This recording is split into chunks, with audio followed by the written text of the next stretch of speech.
पहला, पाकिस्तान ने यह क्लेम किया कि उसने अपने JF-17 से हमारे S-400 व ब्रह्मोस मिसाइल बेस को नुकसान पहुंचाया, जो कि बिल्कुल गलत है।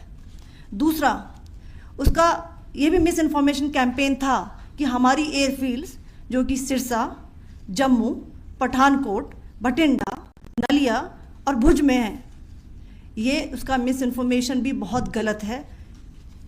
तीसरा, पाकिस्तान के मिस इन्फॉर्मेशन कैंपेन के मुताबिक हमारे एम्यूनिशन डम्प्स जो चंडीगढ़ और बियास में हैं उसका डैमेज हुआ, यह भी बिल्कुल गलत है। हमने आपको मॉर्निंग ब्रीफिंग में बताया था विथ फैक्ट्स एंड फिगर के साथ कि ये सारी चीज़ें बिल्कुल सही सलामत हैं। अब मैं आपको बताना चाहती हूँ कि पाकिस्तान के एक प्रेस कॉन्फ्रेंस में ये बात की गई थी कि उनके सीनियर मिलिट्री ऑफिसर्स जो कि पूरी तरह से ये भ्रामक हैं और तथ्यों से दूर हैं कि पाकिस्तान की ओर से ये झूठा आरोप भी लगाया जा रहा है कि भारतीय सेना ने मस्जिदों को नुकसान पहुंचाया। मैं इससे बिल्कुल स्पष्ट करना चाहती हूं कि India is a secular nation और हमारी सेना भारत के कॉन्स्टिट्यूशनल वैल्यूज़ की एक बहुत प्यारी झलक है। इंडियन आर्म फोर्सेस ने पाकिस्तान को बहुत भारी नुकसान पहुंचाया, उनके मिलिट्री इंफ्रास्ट्रक्चर्स को, चाहे वो लैंड एसेट्स हों या फिर उनके एयर एसेट्स।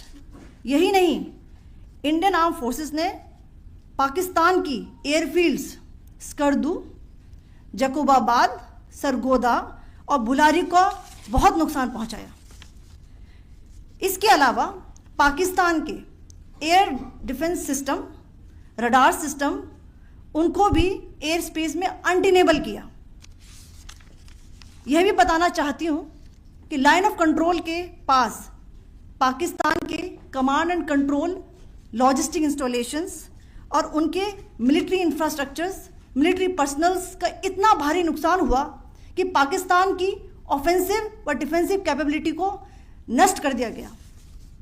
अंत में मैं फिर से ये बात दोहराना चाहूँगी, इंडियन आर्म फोर्सेस पूरी तरह से तैयार है, सतर्क है और भारत की संप्रभुता और अखंडता की रक्षा के लिए पूरी तरह से कमिटेड है। धन्यवाद। जय हिंद।